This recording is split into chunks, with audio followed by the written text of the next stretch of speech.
حجرا محجورا وقدمنا إلى ما عملوا من عمل فجعلناه هباء منثورا أصحاب الجنة يومئذ خير مستقرا وأحسن مقيلا ويوم تشقق السماء بالغمام ونزل الملائكة تنزيلا الملك يومئذ الحق للرحمن وكان يوما على الكافرين عسيرا ويوم يعض الظالم على يديه يقول يا ليتني اتخذت مع الرسول سبيلا يا ويلتى ليتني لم أتخذ فلانا خليلا لقد أضلني عن الذكر بعد إذ جاءني وكان الشيطان للإنسان خذولا وقال الرسول يا رب إن قوم اتخذوا هذا القرآن مهجورا وكذلك جعلنا لكل نبي عدوا من المجرمين وكفى بربك هاديا ونصيرا وقال الذين كفروا لولا نزل عليه القرآن جملة واحدة كذلك لنثبت به فؤادك ورتلناه ترتيلا ولا يأتونك بمثل إلا جئناك بالحق وأحسن تفسيرا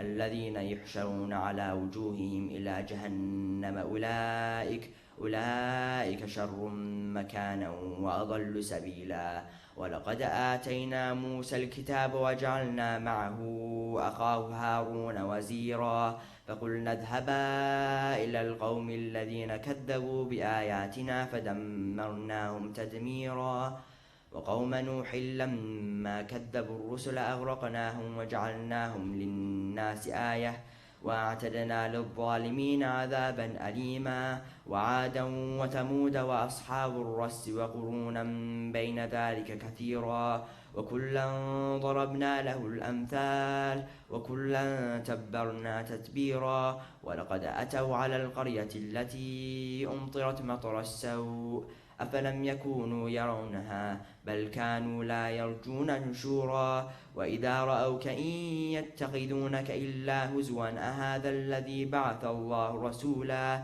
إن كاد ليضلنا عن آلهتنا لولا أن صبرنا عليها وسوف يعلمون حين يرون العذاب من أضل سبيلا أرأيت من اتخذ إلهه هواه أفأنت تكون عليه وكيلا أم تحسب أن أكثرهم يسمعون أو يعقلون إن هم إلا كالأنعام بل هم أضل سبيلا ألم تر إلى ربك كيف مد الظل ولو شاء لجعله ساكنا ثم جعلنا الشمس عليه دليلا ثم قبضناه إلينا قبضا يسيرا وهو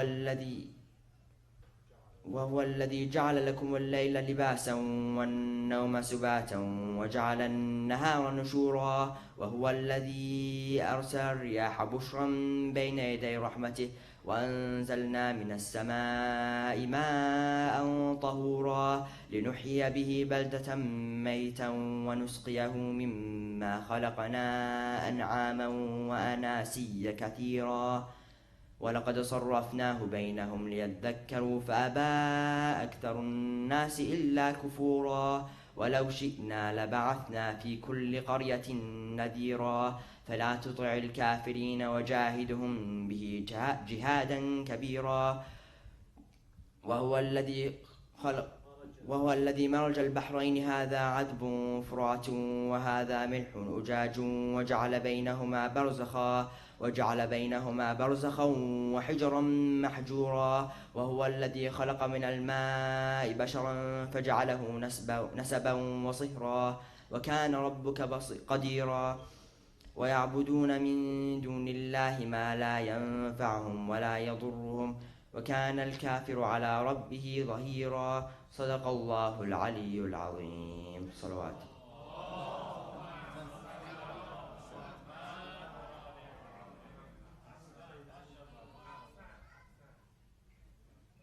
MashaAllah, dear Ali, may Allah protect you and bless you, inshallah. Very good job as usual. First of all, I would like to welcome everybody. We have about 3-4 new community members, well actually new, they're going to be our community members inshallah from this moment on, that we have, I would like to welcome special welcomes to them as well. And we ask Allah subhanahu wa ta'ala to bestow them the best in this life and the hereafter as well, inshallah. Salli ala Muhammad wa ali Muhammad.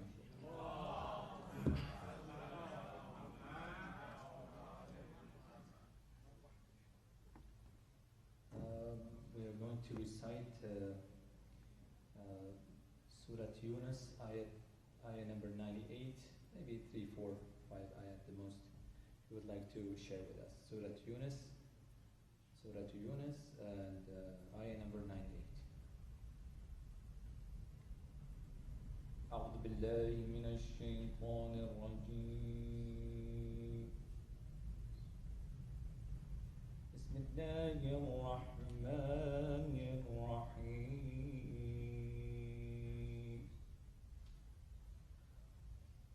فلولا كانت قرية آمنت فنفعها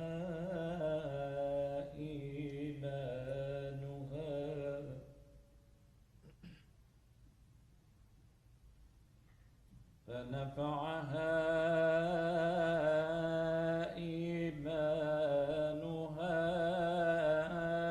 إلا قوم يونس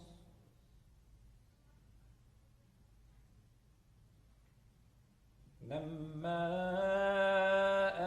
آمنوا كشفنا عنهم عذاب الخزي في الحياة الدنيا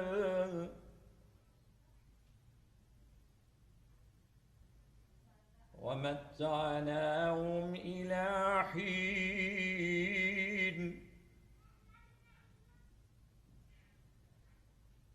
ولو شاء ربك لآمن من في الأرض كلهم جميعا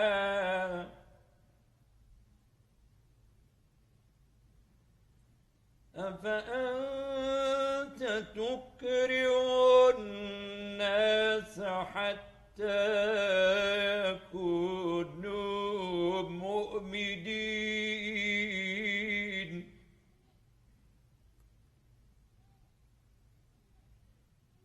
وما كان لنفس أن تؤمن إلا بإذن الله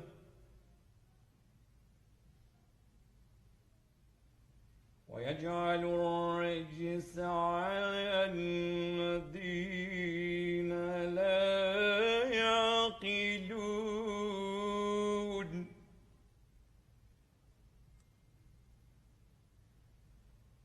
قل انظروا ماذا في السماوات والأرض وما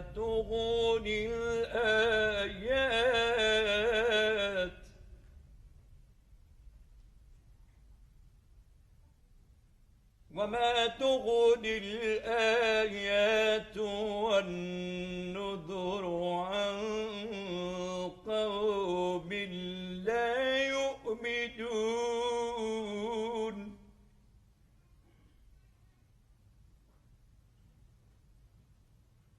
هل ينتظرون إلا مثل أيام الذين خلوا من قبلهم قل فانتظروا إني معكم من المنتظرين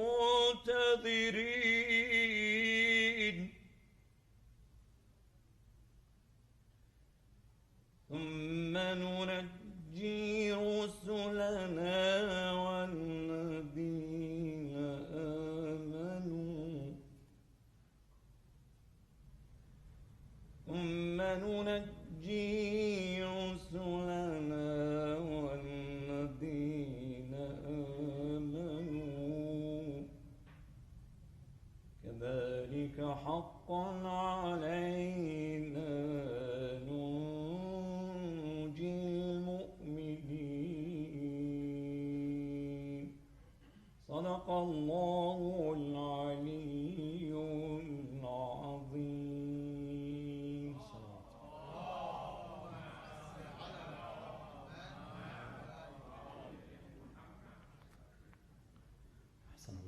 inshallah jami'an. Without any further ado, please let's welcome the Imam of the Center to the podium with the salawat.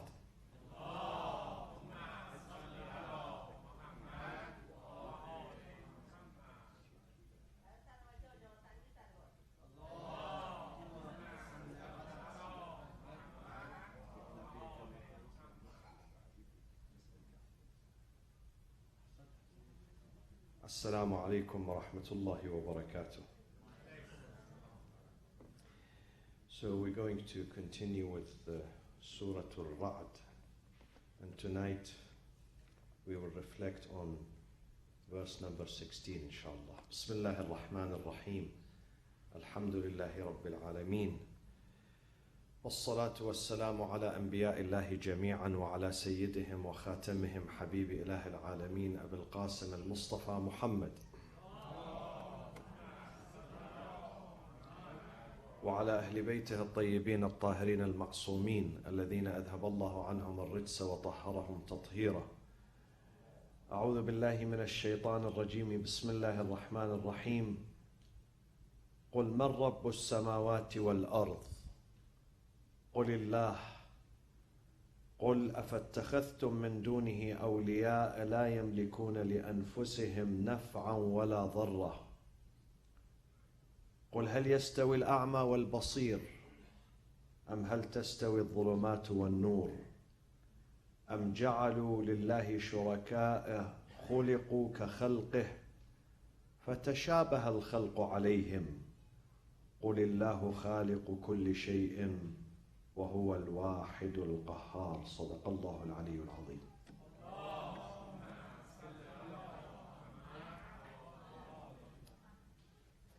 When we study the details of monotheism, ilm al-tawheed, we find that there are two traditions, two schools of thought. One school believes in God as only creator.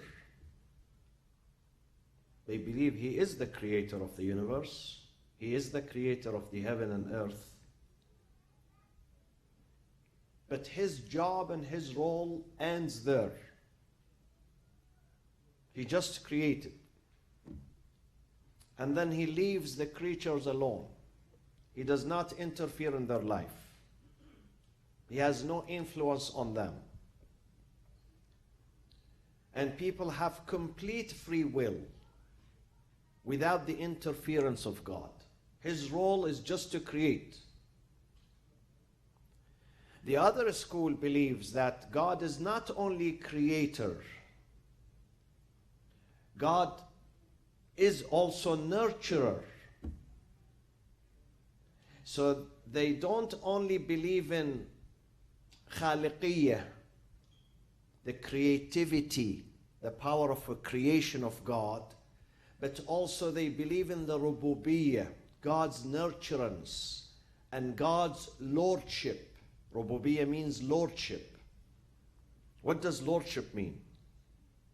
Lordship means when you raise someone, the job of the mother is two. One, beside cooking food, of course, one is to deliver the baby. She brings the baby into this life, delivery, labor. The second, her job is not going to end there with delivering the baby. Her job is going to continue into raising this baby, feeding this baby, teaching this baby, taking care of this baby. So she is murabbi also, a nurturer. Nurturer. We believe that God has both roles, khaliqiyya and rububiyyah. He's a creator, but also He's nurturer.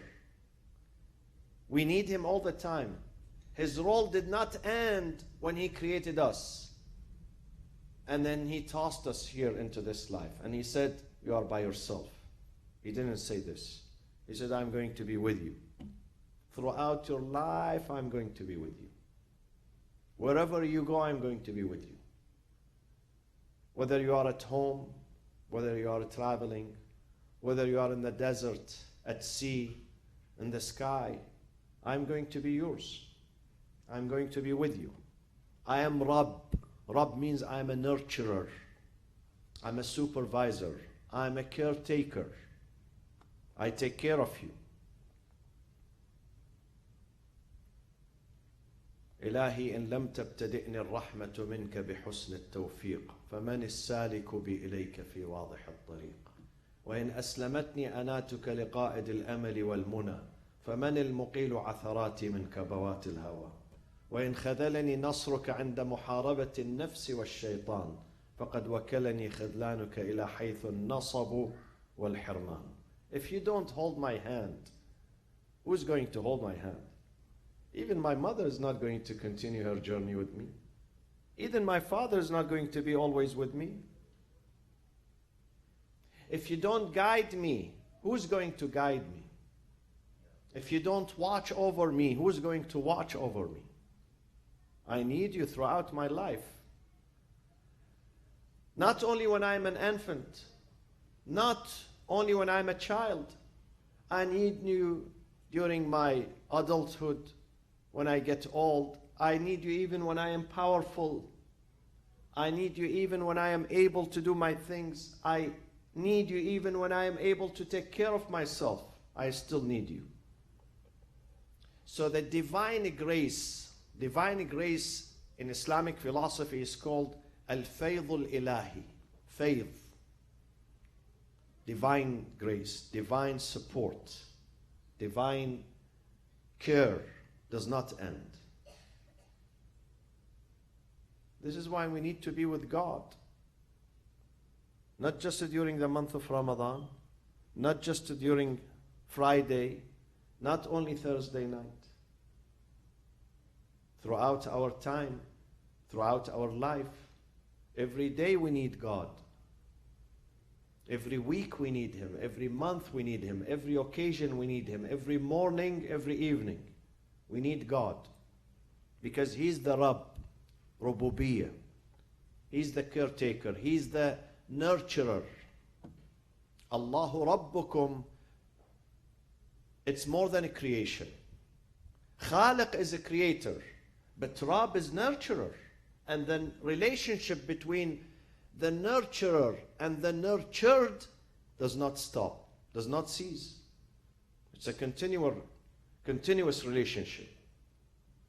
Continuously we need God. Every moment of my life and your life we need God. Every moment. There should be no disconnection. Have you been to some societies and some countries and cities where they have blackout? Lights goes off. No light. Darkness. Everything stops. I was leaving one of the countries while the immigration officer was stamping my passport and putting the information into the computer. It was dark. Blackout. So I had to stand there in darkness. And she didn't know what to do, whether to bring me back or leave me to leave the country. I was stuck there at the border because the computer is not working. We cannot afford a blackout with God because our life is going to be in disarray. Our life is going to be shattered. Without God's presence in our life, there is no peace. There is no stability. There is constant anxiety and constant fear when you don't have God in your life. So God's job and role is a nurturer. He's a nurturer. He's Rabb. He's a caretaker. He's someone who provides you every second, every instance of your life, you receive the provision from Him. Provision from Him. Don't disconnect with God. Trust me, God is the best friend. God is the best companion. A time would come that no one will pay attention to us anymore. No one will bother to call us and check on us except God. God is a loyal friend, loyal companion. that He would never turn His back to us. قُلْ مَنْ رَبُّ السَّمَاوَاتِ وَالْأَرْضِ. God is asking Prophet Muhammad, say to your community, say to them, who is the Lord of the heaven and the earth? And then God answers Himself. He's not waiting for them to answer, because the answer is very self-evident. Doesn't need to think. It's very obvious, intuitive. The answer is very direct. God answers Himself. قُلْ مَنْ رَبُّ السَّمَاوَاتِ وَالْأَرْضِ. Who's the Lord of the heaven and the earth? قُلِ اللَّهِ. We don't need them to answer, because this is something obvious. There is no caretaker in this universe other than Him. These deities that they worship, they are useless. They are useless. قُلِ اللَّهِ قُلْ أَفَاتَّخَذْتُم مِّن دُونِهِ أَوْلِيَاءَ. Say to them, Ya Rasulullah, say to them, have you taken apart from Him protectors and guardians and leaders who has no power over what benefit or harm them, let alone others? These deities that you are worshipping other than God, they cannot even help themselves. If they get demolished, they cannot restore themselves. I said one time to a community who used to worship an idol. Some people call it Buddha, some people call it other names. And that the rain came and part of this idol, this sanam, was destroyed. So I said, if this is the Lord that you worship and you ask Him for help, let Him restore Himself. Restore His head, because His head was broken in half, Part of the head is gone. Let Him fix His head. You are calling upon things that they have no power, neither benefit nor harm for themselves, let alone others. They cannot respond to you. قُلْ أَفَاتَّخَذْتُم مِّن دُونِهِ أَوْلِيَاءَ لَا يَمْلِكُونَ لِأَنفُسِهِمْ نَفْعًا وَلَا ضَرًّا.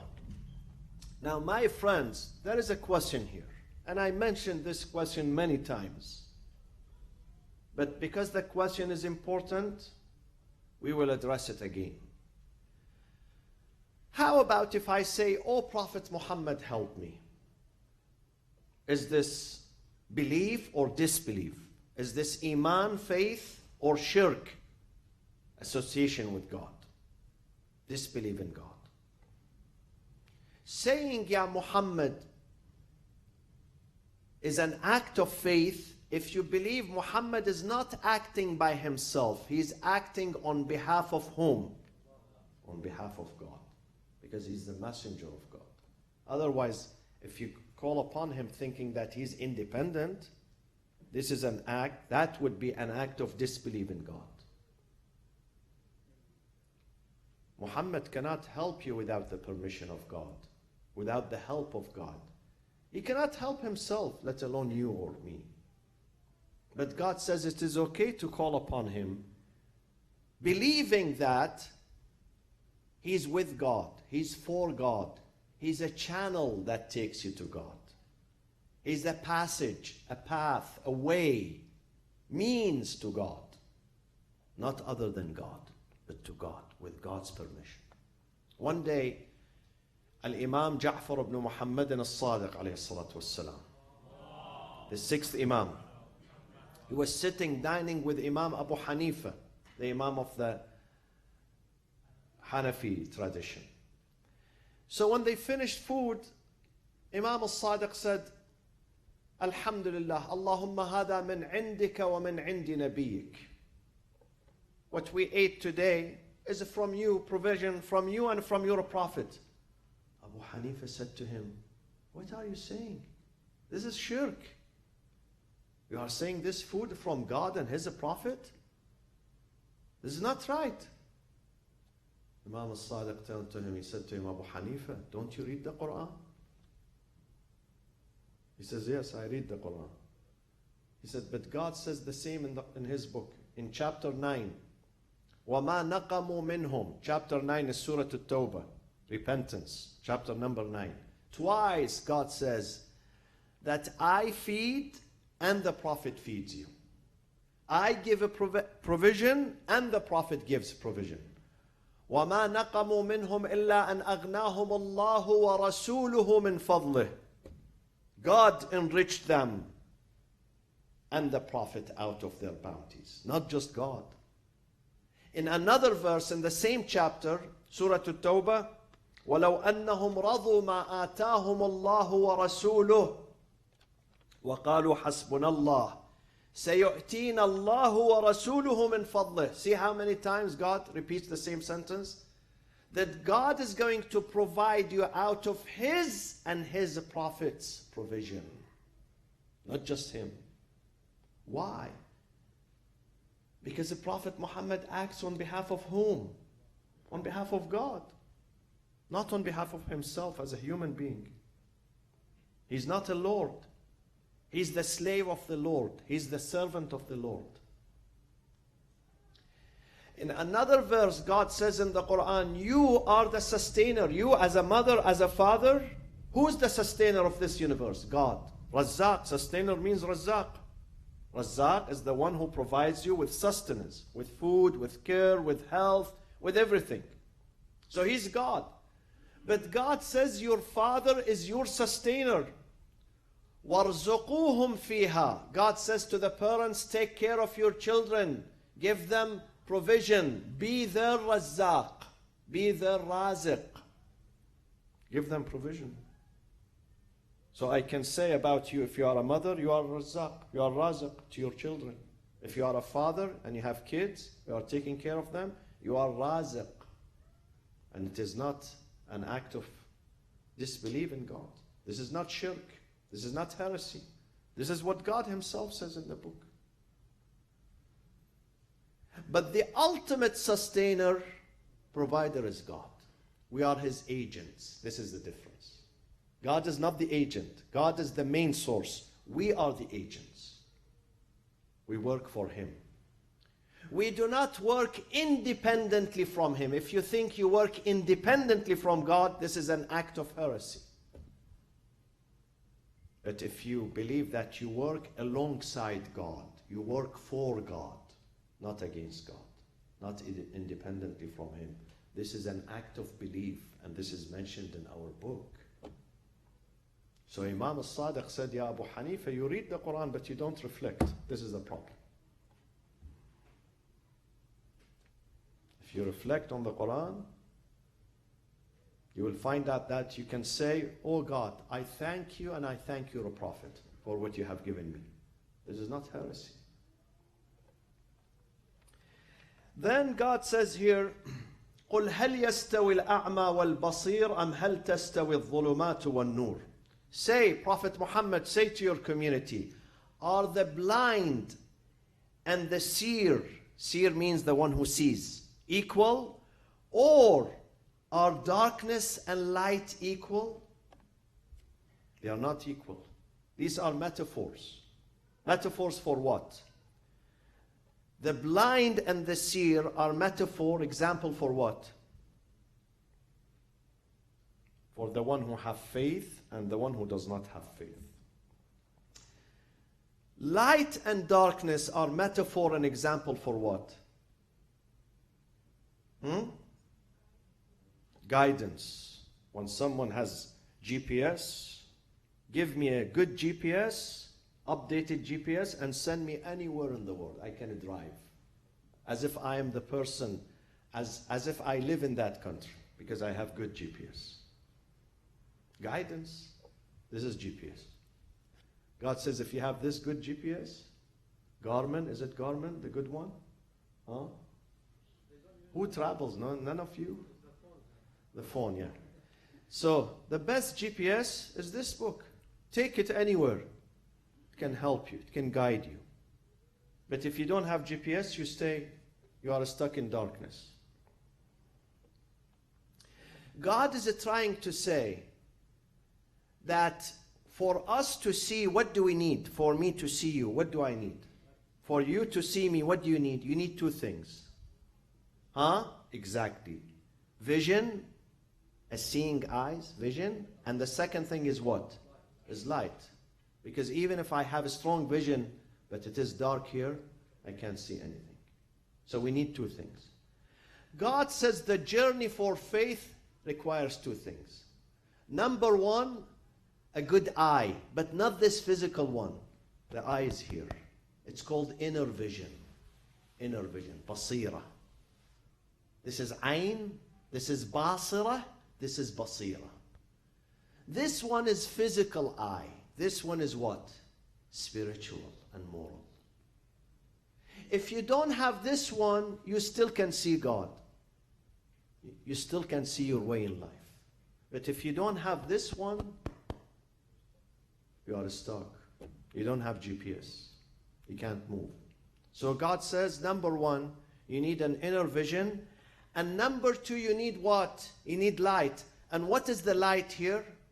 Is this book. You need this, and you need this book. You need God's direction. You need God's GPS. You need God's revelation, wahi. This is why we have these books. They give us guidance. These are the roadmaps for our trips. So a believer has both inner vision, basira, and he believes in this book. He's attached to this book. He receives his God's revelation, his God's guidance through the prophet. But the disbeliever has neither one. Neither inner vision, the heart is dead, nor light. He's disconnected from God. And therefore the disbeliever, you may expect him or her to do any type of crime. Any kind of crime. Today I was reading the newspaper. The Attorney General of New Jersey. He had a press conference. He said, we captured a group of men who go to certain dating apps and they lure girls as young as 14 years old to have a relationship with them. 14 years old. And some of those people who are captured are police officers. One of them is a religious minister. They go to these apps, and then, of course, the detectives, they are posing as young girls, and they make appointment with them, and when they arrive there, he's thinking that he's going to meet someone who's 14, 15 years old, and the undercover police are waiting for them. And he says some of them are police officers. Some of them are religious ministers. Can you imagine? Why this is happening? Because this one here is a blind. When the heart becomes a blind, you expect any type of a crime to happen.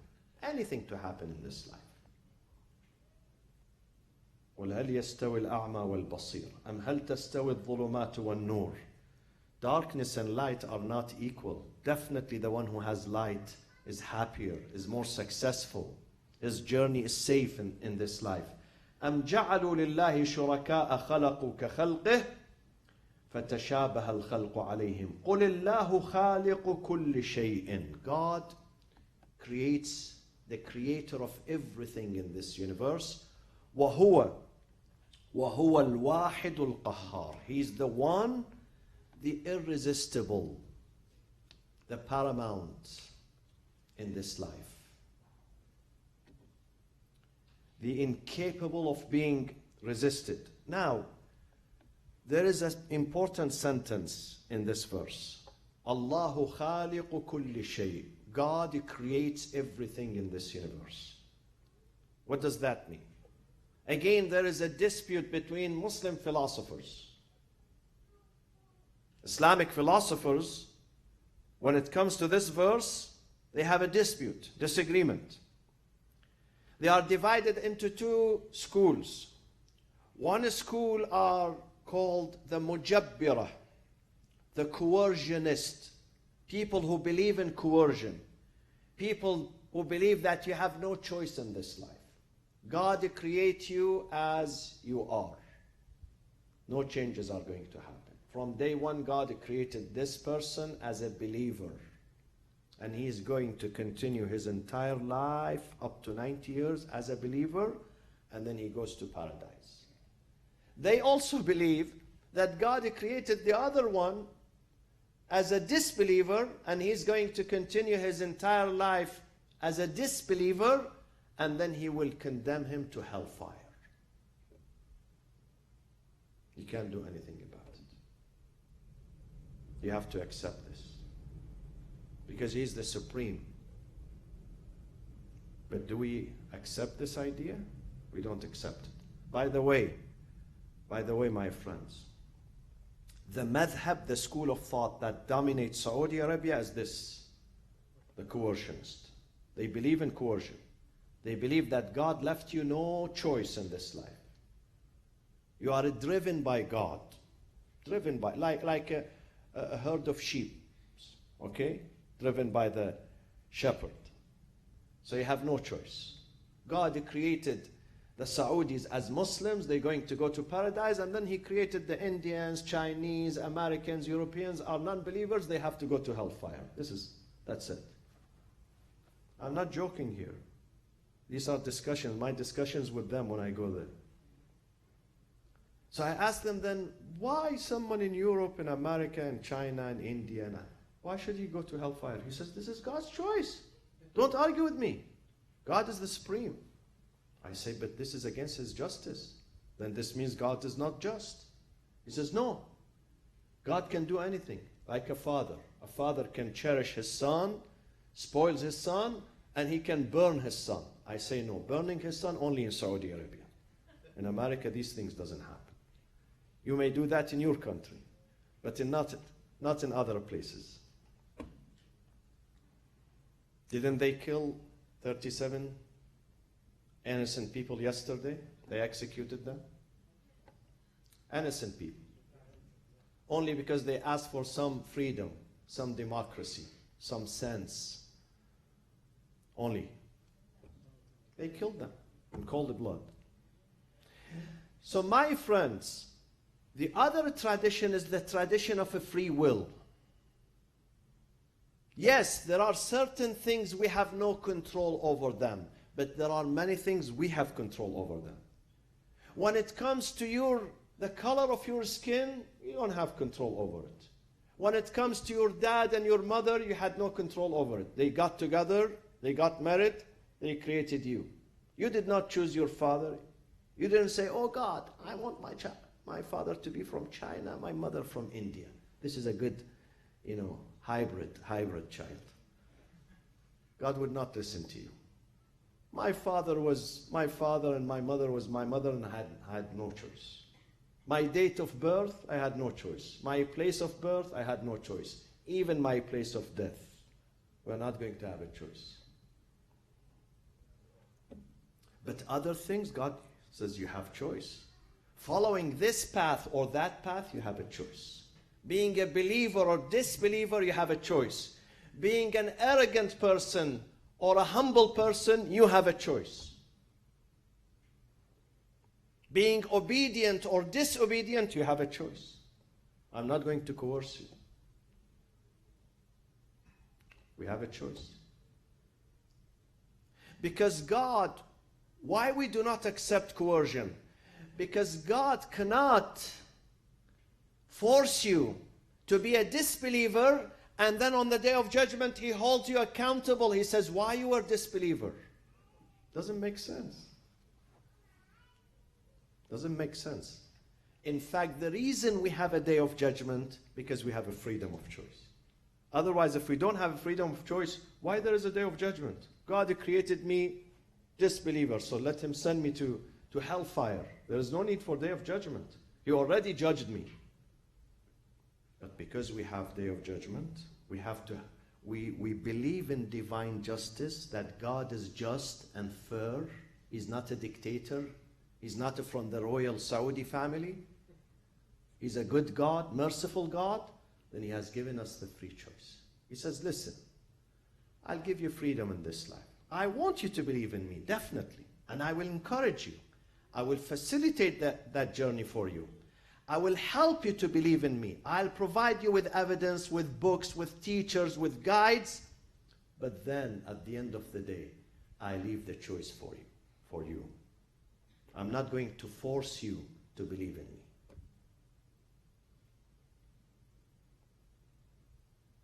Same thing with a disbeliever.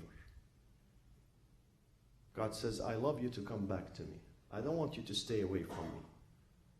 But if you insist on rejecting me, at the end of the day, I leave it for you to decide. So, the coercionists, when they come to this verse, they say, Allahu khaliqu kulli shay.